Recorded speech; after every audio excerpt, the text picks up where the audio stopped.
লোকে বলে কলকাতা শহরের ট্রাম, বাস, যানজট, জঞ্জালের ভিড়ে নাকি অনেক রূপকথা লুকিয়ে থাকে।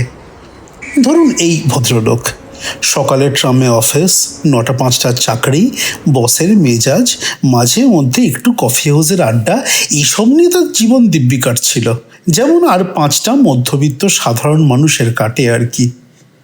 এর মধ্যে ঘটল এক বিশেষ ঘটনা। তার হাতে এসে পৌঁছালো এক অপ্রত্যাশিত সুসংবাদ। তার এক নিঃসন্তান নির্বান্ধব মামা নাকি উইল করে নিজের একদা প্রখ্যাত কিন্তু বহুদিন ব্যবহার না হওয়া অধুনা ভগ্ন প্রায় এক স্টুডিওর মালিকানা নাকি পুরোটাই তাকে দিয়ে গেছেন। তারপর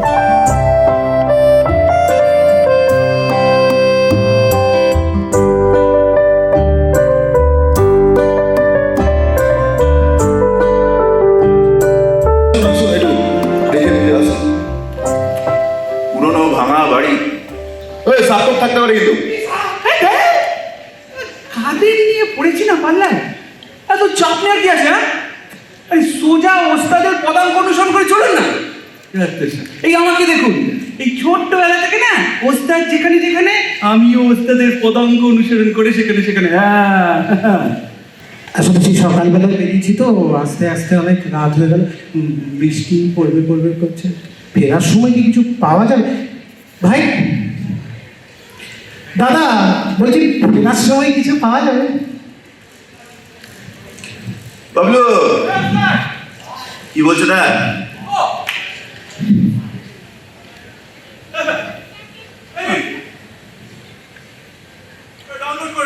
ডাউন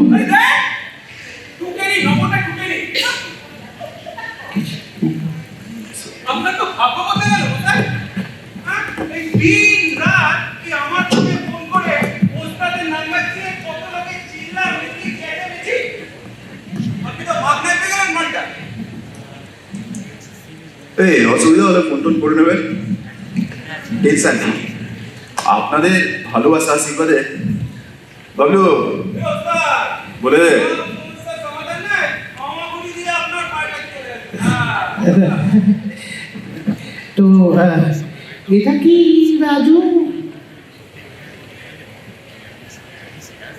ওই তো হয়েছে, কত কিছু ঠিক হবে না।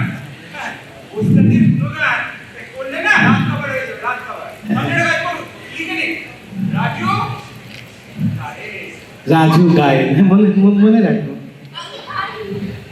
আসলে কি বলেন তো, ওই সকাল সকাল উকিলের চিঠিটা পেয়ে না, ওই তাড়াহুড়ো করে বেরিয়ে না পড়ে কালকে বোধহয় ধীরে সুস্থ এলেই ভালো হতো। আসলে এরকম অপ্রত্যাশিত প্রাপ্তির উত্তেজনা, প্রাপ্তি এই যোগের কথা শুনে মনে পড়লো, এই মোচে গিয়ে বিয়োগ করে আছে না। দাদা একটু বলুন। আমার মামার কথা বলছিলাম না, মামা ওই তো আমার মামার সাথে যে আমার খুব নিয়মিত যোগাযোগ ছিল তা কিন্তু না।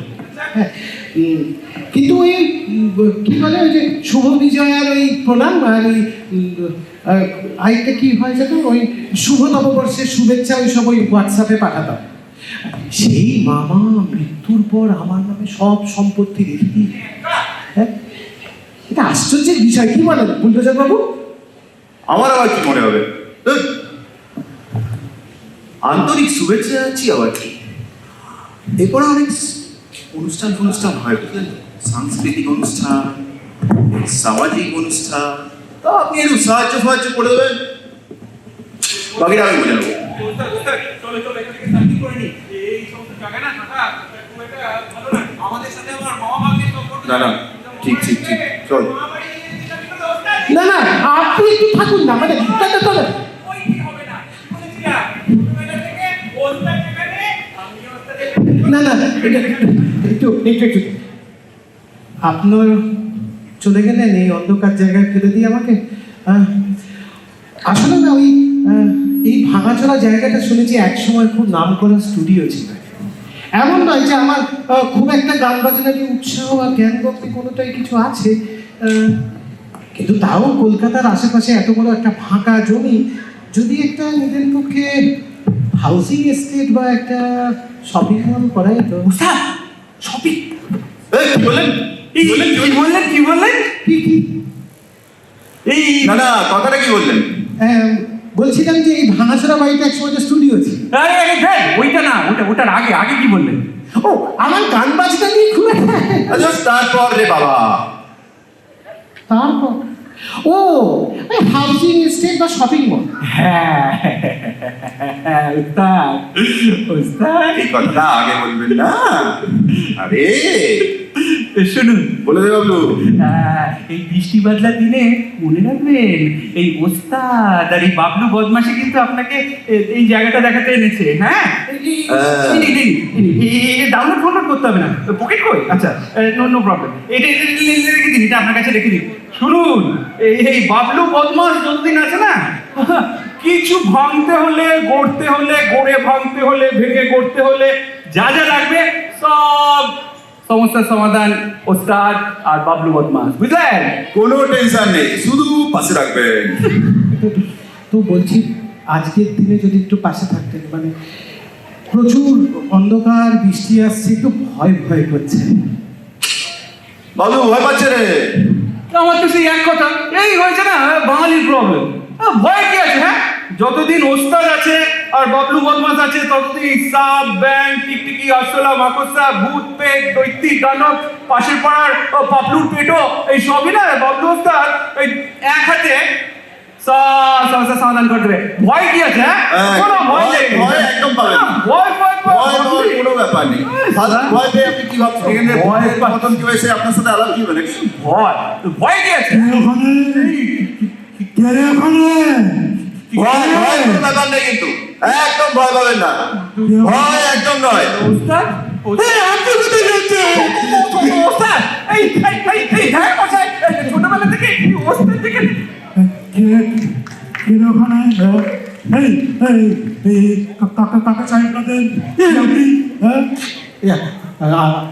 আমি তো স্টুডিও, আপনি কে? আমি কে মানে? আমি স্টুডিওর ম্যানেজার। ওরা ওরকম পালালো কেন? ওরা পাড়ার ফালতু ছেলেপুলে দল, কখনো ওই লাঠি বাটির বাড়ি খেয়ে পালিয়েছিল বোধ হয়। হ্যাঁ, অসভ্য ছেলেপুলে, বুঝলেন তো? হ্যাঁ, মানে ফাঁকা জায়গা পেলেই রাত্রিবেলা নেশা। আচ্ছা, আপনি কি স্টুডিওর কাছে এসেছেন? শুনুন, স্টুডিও না আমাদের কিছুদিনের জন্য বন্ধ আছে। হ্যাঁ, তো ওই মালিকের সাথে কথা বলে আপনাকে জানাবো যে আমরা আবার কবে থেকে বুকিং নেবো। আপনি একটা কাজ করুন, বুঝলেন? আপনি ওই ফোন করে আসবেন। আজকে তো অনেক রাত হয়ে গেল, আজকে আপনি আসুন। নমস্কার। ও, এই ব্যাপার। তাহলে কথা শুরু করে দেওয়া যাক। কোন কথা? মানে ওই ভূতের ভবিষ্যৎ, মানে আপনি ম্যানেজার বললেন তো, হ্যাঁ, মানে আপনার আর এই স্টুডিওর ভবিষ্যৎ কিরকম? আপনি বোধহয় শুনেছেন সম্প্রতি অবনীবাবু গত হয়েছেন। তো আমি হলাম সেই স্বর্গীয় অবনীবাবুর ভাগ্য, মানে বর্তমানে এই জায়গাটার মালিক। তো আপনি মশাই এত রাতে ভাঙাচোরা জায়গায় কি করছেন? ও আচ্ছা, তো আপনি সেই ভাগ্নে।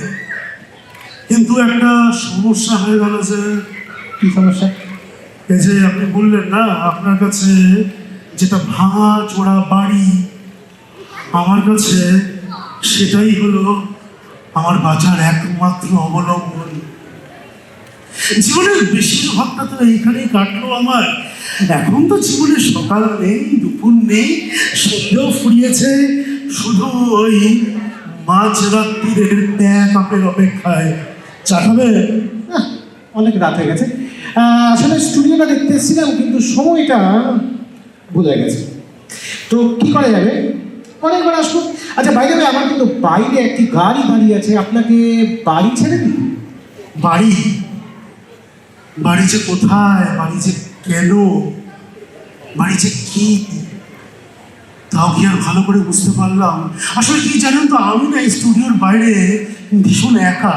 আমার তো কোনো বউ নেই, ছেলে মেয়ে নেই, আত্মীয় স্বজন নেই, সঙ্গী সাথী নেই, কেউ নেই আমার। আমি এই স্টুডিওর বাইরে ভীষণ একা। ওই জ্বলন্ত দুপুরে ধুধু পড়া মাঠে বাতাস যেমন একা, যে আপনি সবসময় এরকম নাটক করে কথা বলেন, মানে স্টুডিওতে আছেন বলে একটা ডায়লগ মেরে দেবেন।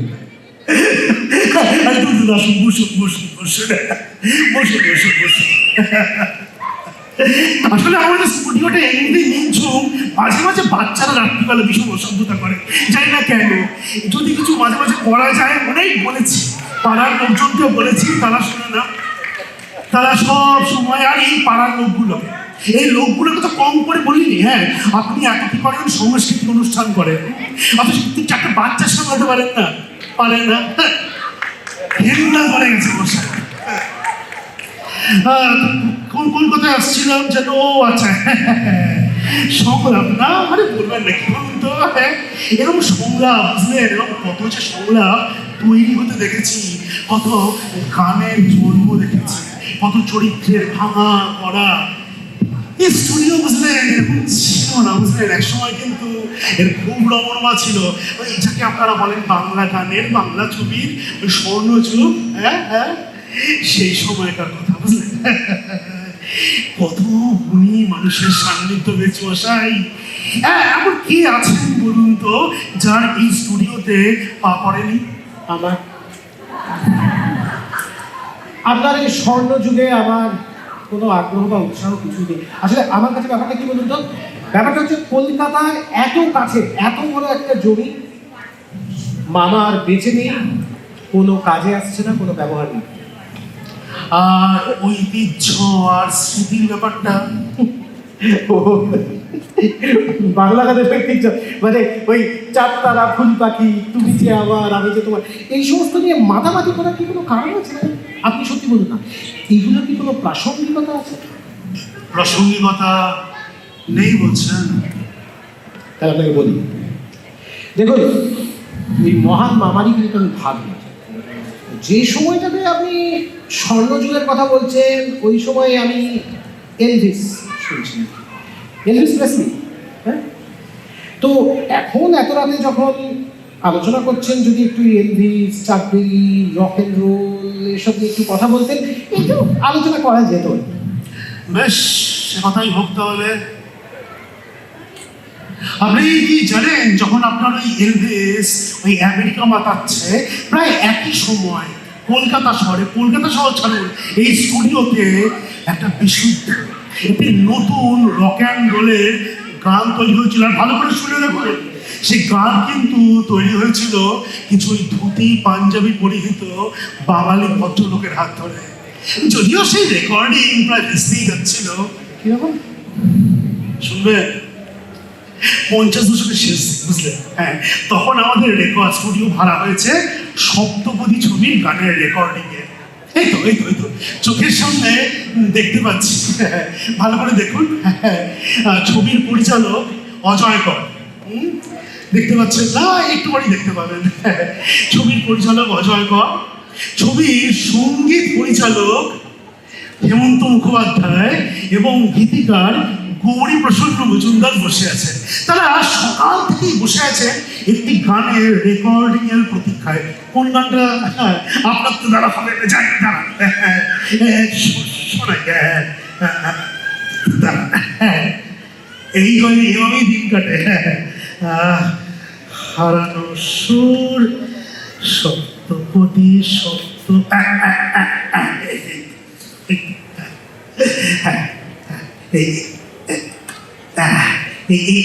এই গানটা।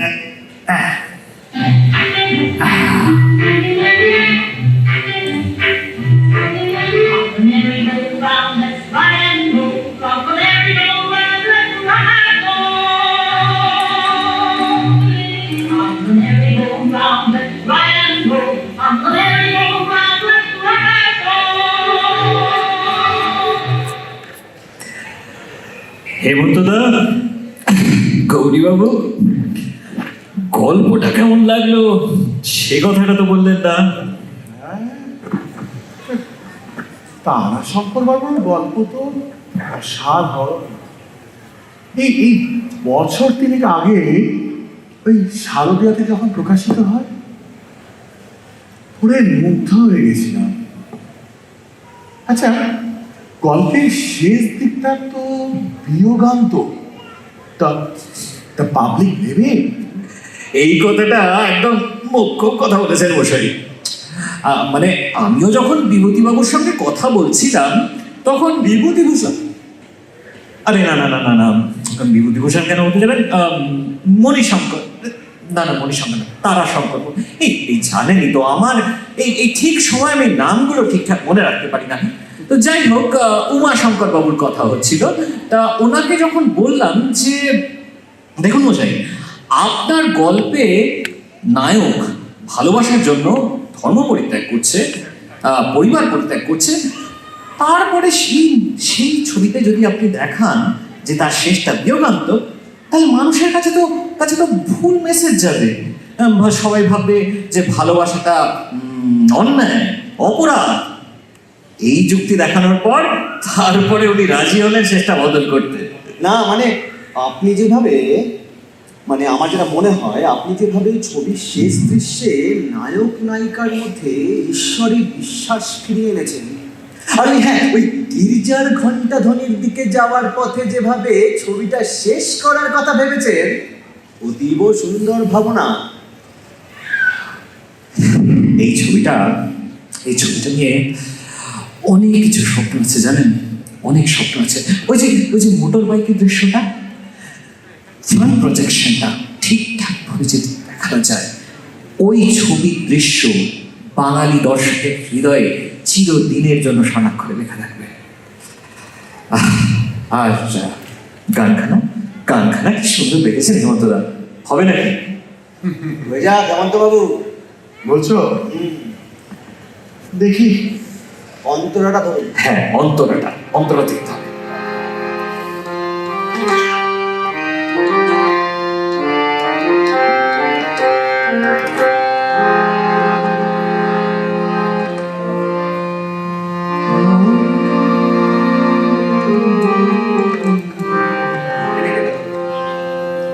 তোমরা খালে ওই ঘর ছাড়া বাসিতে সবুজে, ওই দোল হাসিতে রাখালে ওই ঘর ছাড়া বাসিতে সবুজে, ওই দোল হাসিতে যদি পৃথিবীটা স্বপ্নের দেশ হয়, তবে কেমন তুমি বলতো? আচ্ছা, মিউজিকটা শোনাতে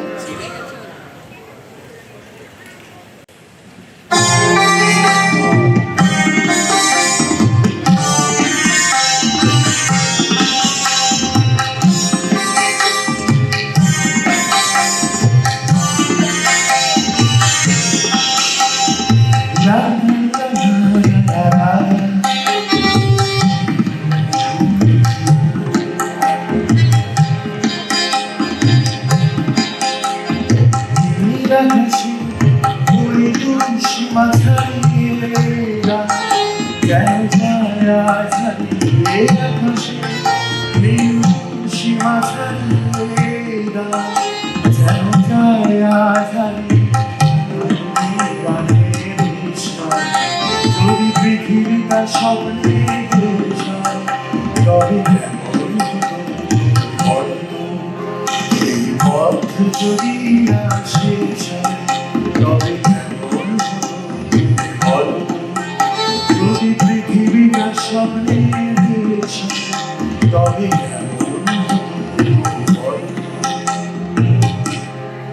বাহ বাহ, সাধু সাধু। দুর্দান্ত।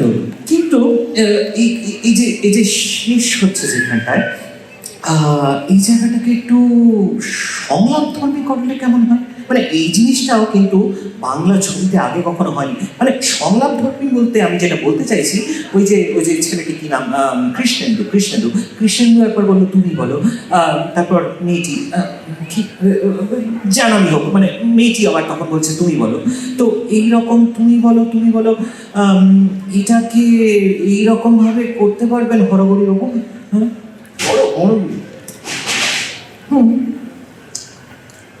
পারবেন না? করা যেতেই পারে, আপনি তো মশাই দেখছি আমাকে চ্যালেঞ্জের পর চ্যালেঞ্জ দিচ্ছেন। তা না হলে কখন কি ভেবেছিলাম বাংলা সিনেমার একটা পুরো গান ইংরেজিতে লিখে ফেলবো। ইংরেজিতে এমএটা কাজে দিল, কি বলেন? তা গায়িকা কোথায়? হ্যাঁ, গায়িকা, রাইট? গায়িকা ওই যে অর্কেস্ট্রার ভদ্রলোক, কি যেন নাম? টোপা। ও টোপাকে দায়িত্ব দিয়েছি, ও ঠিক খুঁজে নিয়ে আসবে, কোনো চিন্তা নেই। হ্যাঁ, সে টোপা, ঠিক টোপা, মানে সে গেছে সে সকালবেলা, জানেন, এখনো ফেরার নাম নেই। আর ওদিকে সকাল থেকে ফোন চলে আসছে বারবার। টোপা ফোন করছিল? আরে না, টোপা তো রাস্তায়, টোপা কি করে ফোন করবে? রমা ফোন করছিল। আসলে নতুন ধরনের চরিত্র, তার উপর গানে একটু বিদেশি সুরের ছোঁয়া, রক অ্যান্ড রোল, জ্যাজ, চরিত্রটা নিয়ে ওরও তো একটা উত্তেজনা আছে। আর সেদিন তো বললো যে ওথেলো শেষ, ও নাকি রীতিমতো শেক্সপিয়ারকে নিয়ে চর্চা করা শুরু করেছে। রমা বললো? আরে রমা তো ডেসডিমোনা, উত্তম বললো, উত্তম ওথেলো। একে তো এদিকে আসছে না, কখন যে আসবে। উত্তম বাবু আসছে? উত্তম নয়, টোপা আসছে, নিগোসি করেছে চাই। মানে মানে একে তো আসছে না, তারপর এই তো বলতে আগমন। কি ব্যাপার? আপনি কে? আর বলবেন না দাদা, হলো ব্যানান শুটিং ম্যানেজার, আমার বন্ধু ছিল কাল পর্যন্ত। শালা সে মুহূর্তে কোথায় গেল? ননসেন্স লোক একটা। কি বললেন? ননসেন্স লোক? আপনি আমাকে ননসেন্স বললেন? দূর বাবা, কথা ডোন্ট মাইন্ড। আহা, ঝগড়া বন্ধ করে ব্যাপারটা কি হয়েছে? আচ্ছা, মানছি আমি কথা দিয়েছিলাম, কিন্তু গ্র্যান্ড ওপেরায় সুজিকে নিজেদের এক্সক্লুসিভ করতে চাইছে। গান গাইবে শুধু ওদেরই জন্য, তাছাড়া খাওয়া থাকা সব বন্দোবস্ত পাকা। এছাড়াও একটা হ্যান্ডসাম পেমেন্ট রয়েছে। আপনারাই বলুন, এই সুযোগকে আমি ছাড়তে পারি? আর এই যে আমি ধুরন্ধরদার কথা, পাঁচটি বেলিং সঙ্গী গরু খোদার মতো খুঁজে নিয়ে এলাম দাদা। আপনি সুজিকে কোন বললেন? দূর বাবা, কথার কথা ডোন্ট মাইন্ড। আচ্ছা, এই গানটার জন্য কিন্তু সুজি যথাযথ, আর তার সঙ্গে তো ব্র্যাডেনসন ব্যান্ডটাও তো বাজাবে। তাহলে হলো সুজি গাক, ব্যান্ড বাজুক, তুমি আর বাজে কথা বলো না। জন্য কত বড় ছিল, এমন জ্ঞানীগুলি লোকেদের সাথে কাজ করা কিন্তু রোজও রাখতে হবে না, আমি কথা দিয়ে ফেলেছি। কেন হবে না সেটাই তো আমি বুঝতে পারছি না। এত ভালো দিন আমি কি করে ছাড়ি? সকাল থেকে একটাই কথা তোমাকে বোঝানোর চেষ্টা করে চলেছি, আর তুমি একই কথা বারবার বলে চলেছো। হ্যাঁ, এই বিলটা 2 সপ্তাহ ধরে হয়েছে, কি করে আমি বিলটা ক্যান্সেল করবো? এত ভালো দিন ছাড়া যায়? আপনারাই বলুন। 2 সপ্তাহ আগে তো তুমি আমার কথা দিয়েছিলে নাকি? ননসেন্স একটা। এই যে 20 বছর ধরে তুমি ননসেন্স, আপনি একটা ইডিয়েট। আপনাকে না কথার কথা Banerjee, আমি অনেকক্ষণ ধরে শুনছি, and frankly, I don't like what's going on here. Excuse me, I'm so sorry for barging in like this, but frankly, I've had enough. Madam, একটা ভালো অপরচুনিটি দিয়েছি, আমি তো ওদের সঙ্গে কথা বলছি। আপনি ওখানে গিয়ে বসুন, আমি ঠিক হ্যান্ডেল করে নেবো সিচুয়েশন। মানছি ওটা একটা ভালো অপরচুনিটি, বাট এখানে যে এত গুণী মানুষ বসে আছে, ওরা আমাকে চুজ করেছে for this opportunity. Do you know how big that is for me as an artist?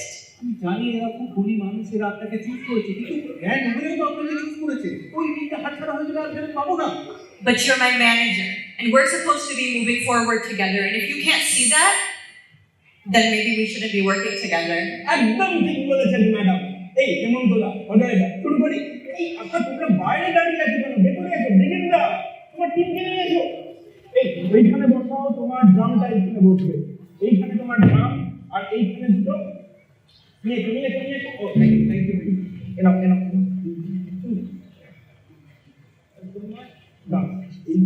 দুটো ঠিক আছে।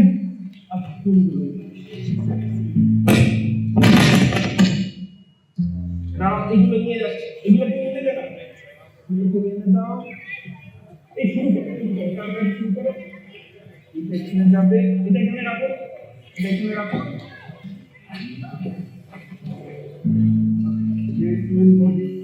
আচ্ছা এইখানে হয়ে গেছে। আচ্ছা এই ফোনটা একটু করো।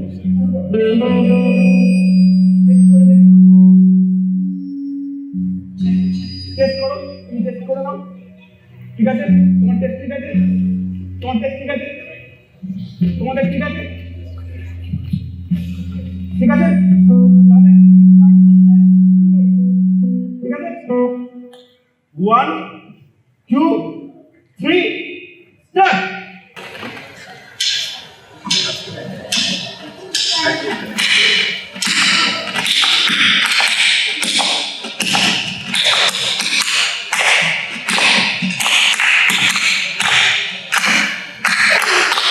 Thank you.